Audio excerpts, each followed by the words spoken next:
नमस्कार, सलाम, प्रणाम और सुबह के इंडी प्लस न्यूज देख रहे सभी दर्शकों को प्यार भरी सत श्री अकाल। दोस्तों, आज इजराइल की संसद ने एक विवादास्पद कानून को पारित कर दिया है। ये कानून सैन्य अदालतों में घातक हमलों के दोषी पाए जाने वाले फिलिस्तीनियों के लिए फांसी की सजा को डिफॉल्ट या अनिवार्य बना रहा है।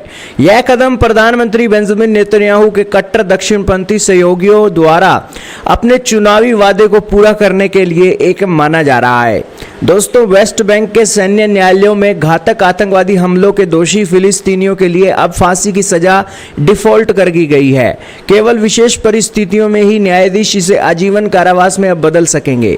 दोस्तों, पहले सैन्य अदालतों में मृत्युदंड के लिए सभी न्यायाधीशों की सर्वसम्मति आवश्यक थी, लेकिन अब केवल साधारण बहुमत से ही यह सजा दी जा सकेगी। यह एक कानून पारित होने के साथ ही संसद के अंदर एक जो नेता थे, उन्होंने कहा कि अगर अब इजराइल के नागरिकों को मारा जाएगा तो वो व्यक्ति भी मारा जाएगा जो यहाँ पर मारने के लिए आया है। हालांकि इजराइल की जो सेना है पहले ही टेररिस्ट को मार देती है, लेकिन जब पकड़ लिया जाता है तो फिर उसके खिलाफ कानूनी कार्रवाई की जाती है। और उस कानूनी कार्रवाई के अंदर दोस्तों, सजा सुनाए जाने के 90 दिनों के भीतर फांसी देना अब अनिवार्य हो गया है और इसमें क्षमा दान का कोई प्रावधान भी इजराइल ने नहीं रखा है।